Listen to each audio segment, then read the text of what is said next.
নিয়ে আপত্তি করেছে, সেই জামাতের শিক্ষক রফিকুল ইসলাম সেও কিন্তু তাকে যখন বলেছে যে আপনি স্বাধীন দেশে যারা স্বীকৃত যুদ্ধ অপরাধী ছিল এবং তারা স্বাধীনতা বিরোধী ছিল, সেইটা আপনি এইখানে ছবি টানাচ্ছেন, আপনার হৃদয় রক্তকরণ হয় না? এই ছাত্ররা স্কুল কলেজ বিশ্ববিদ্যালয় দিক থেকে মুখ ফিরিয়ে নিয়ে এখন তারা নেতা হইতে চায়, চাঁদাবাজি হইতে চায়, তদবির করতে চায়, এইটা করতে চায়। যারা আন্দোলন করেছিল কোঠার জন্য বাতিল, তারা আন্দোলন করেছিল চাকরির জন্য, বয়স সীমার জন্য, আজকে তারা ঘুরতেছে টাকার পিছে। বিয়ে করলে দেখে করতে হবে, কিছু কেনাকাটা করলে দেখে করতে হবে, আপনার টাকা নেওয়ার সময় দোকান দিয়ে ফেরত বা দেওয়ার সময় গুইনা দিতে হবে, দেখে দিতে হবে, ঠিক নির্বাচনেও ভোট দিতে হবে। জি, এক ভাই যে প্রশ্ন করেছেন সেই প্রশ্নের জবাবে আমি এরকম কথা বলতে চাই যে আপনি এখানে আমরা দুইজন পুরুষ আছি আর একজন বলা লাগে না যে একজন মহিলা বা নারী আছেন, এটা একটা প্রমাণিত। 1971 সালে কি হয়েছে সেটা কিন্তু প্রমাণিত বিষয়, এক হিসাবে মীমাংসিত বিষয়। সেইখানে আমরা আজকে কেন এত তর্ক বিতর্ক? এই জন্য যে আপনি যদি ওই সমস্ত বিষয় নিয়ে চুপচাপ থাকেন তাহলে তো প্রশ্ন আসে না। এখন আপনি, আমার বাড়ির পাশে একটা লোক 12 বছর চুরি করছে, এখন পরবর্তীতে ভালো হয়ে গেছে, সে রোজা নামাজ করে, মানুষের দান অনুদান দেয়, মানুষের লাগে মিশতে মিশতে সকলের সাথে মিশতেছে। তার মানে যদি উনি কৌশলগতভাবে বলে যে আমি কখনো চোর ছিলাম না, তখনই তো একজন এটা মেনে নিতে পারে না, তখন আবার শুরু হয় তর্ক বিতর্ক। আপনার হচ্ছে যে আমরা যখন শুনি জামাতের নেতৃবৃন্দ বলে যে জামাত কখনো পালায় না, হাসিনা পালায়, মানে আওয়ামী লীগ পালায়, বিএনপি তারেক রহমান পালায় গেছে, তখন তো সঙ্গত কারণে বলবে যে জামাত শুধু পালাই নেয়, এই দেশের নাগরিকত্ব ছিল না এবং পালাইয়া যাইয়া ওই বিদেশে এই বাংলাদেশের স্বাধীনতা স্বীকৃতি দিতে অনেক দেশকে নিষেধ করেছে, তাদেরকে তেল মেখেছে। আবার বলবে যে আওয়ামী লীগের সময় বিচারের সময় ওই কাটাবন মসজিদের খতিব মাওলানা আবুল কালাম আজাদ সহ হাজার হাজার লোক ভারতে পালিয়ে গেছে জামাতের। এখন আপনি যদি ওইটা না বলতো তাতে এইটা বলে না। এখন বিষয়টা হচ্ছে যে উনি বলছে যে 54 বছর পর, আসলে 54 বছর পর এগুলো থাকারই কথা না, থাকা উচিত না, এবং আমরা সামনের দিকে যাব। সেই জন্য স্বাধীনতার ঘোষক এখন জামাতে যারা আছে তাদের খুব কমই তো আছে যে মানে সিনিয়র লিডাররা ছাড়া যারা তরুণ তারা তো জন্মই হয় নাই, তখন জন্ম হয় নাই। টিএসসি তে যাইয়া মনে করেন নিজামীর বা মুজাহিদের ছবি বা কে টানাইছে? টানাইলো কে বলেন? আপনি বলেন, টানাইছে তো সেই তরুণরা। অর্থাৎ সে তো বাপকে অস্বীকার করবে না, না করলেই তো তখন তর্ক বাজতেছে। আপনার সেদিন যে টিএসসি তে এই ছবিগুলো নিয়ে আপত্তি করেছে সেই জামাতের শিক্ষক রফিকুল ইসলাম সেও কিন্তু তাকে যখন বলেছে যে আপনি স্বাধীন দেশে যারা স্বীকৃত যুদ্ধ অপরাধী ছিল এবং তারা স্বাধীনতা বিরোধী ছিল, সেইটা আপনি এইখানে ছবি টানাচ্ছেন, আপনার হৃদয় রক্তকরণ হয় না? বলছে হতেই পারে, মানে খুব মুখ কালা করে। আমার কথা হচ্ছে কি যে আমরা এগুলোকে না আনি। এখন আপনি যদি আনেন তখন তো তর্কে তর্কে তর্ক বাড়তেছে। আমাকে কালকে একজনে বলতেছে টকশোতে যে আপনার জিয়াউর রহমানই তো এদেরকে নাগরিকত্ব দিছে। আরে সেই কথা আসবে কেন? এর আগেই তো আপনি ফুল স্টপ দেবেন, আপনি বলবেন না যে তারেক রহমান পালাই গেছে। তারেক রহমান কোন সিচুয়েশনে গিয়েছে? খালেদা জিয়া কি গেছে? পেপার পত্রিকায় প্রমাণ, খালেদা জিয়া বলছে আমার বিদেশে কোনো কিছু নাই, আমি এই দেশে, আমার সন্তানদের মাইরে ফেলাইলো, আমার লক্ষ লক্ষ সন্তান আছে। তারেক রহমানকে যখন নির্যাতন করলো, চিকিৎসা লাগবে, তখন বলছে হলফনামা দিয়ে যান। সে কি পালাই গেছে? সে চিকিৎসা করার জন্য গেছে। এখন সেটা যদি বলে তখনই তো এই তর্ক বিতর্ক গুলো আসে। আমি আপনাকে একটা কথা বলতে চাই, হয়তোবা আমাকে অনেকে জামাতের লোকজন গালিগালাজ দেওয়া শুরু করে দিবে, কমেন্টস করবে, এটা বলবে ওটা বলবে।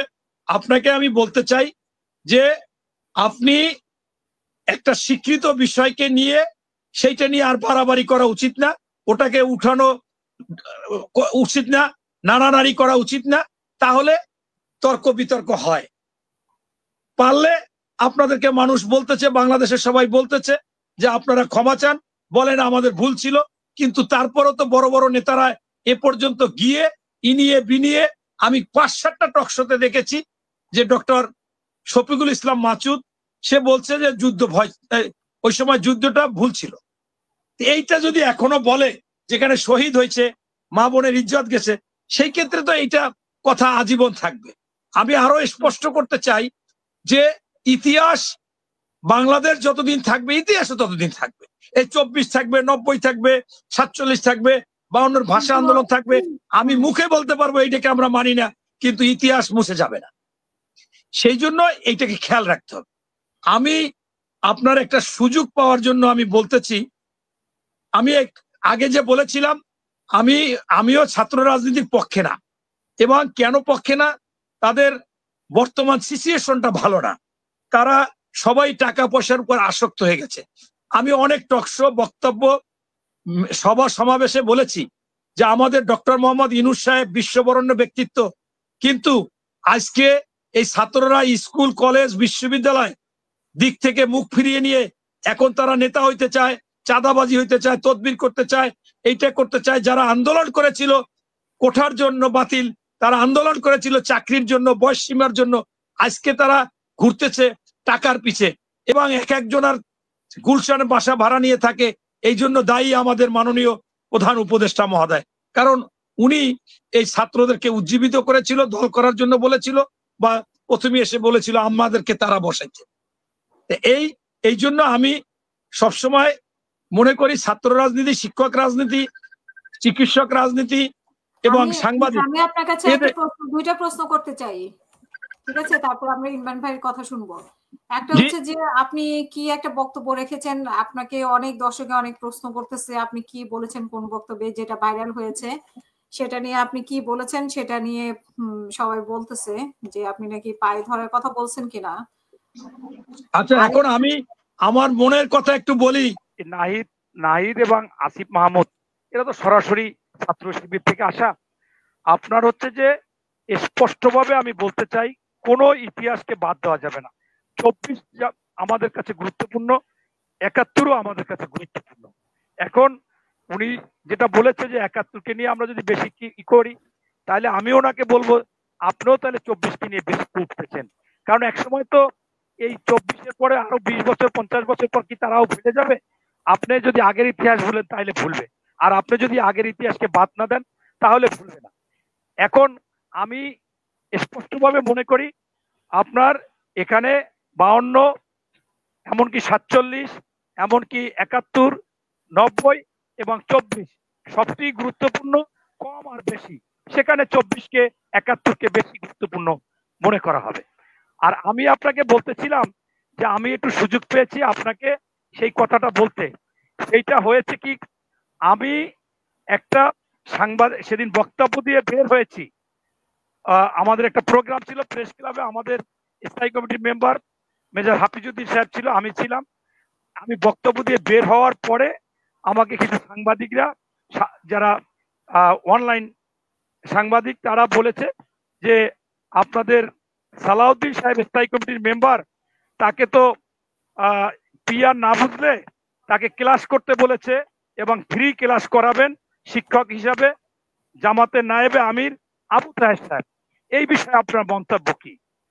তখন আমি বলেছি যে আপনারা দেখেন, উনি যে প্রথমেই পিয়ার কথা বলেছে, এই পিয়ার ইসলামের দৃষ্টিতে সবকিছু দেখে শুনে করতে হবে। বিয়ে করলে দেখে করতে হবে, কিছু কেনাকাটা করলে দেখে করতে হবে, আপনার টাকা নেওয়ার সময় দোকান দিয়ে ফেরত বা দেওয়ার সময় গুইনা দিতে হবে, দেখে দিতে হবে, ঠিক নির্বাচনেও ভোট দিতে হবে দেখা।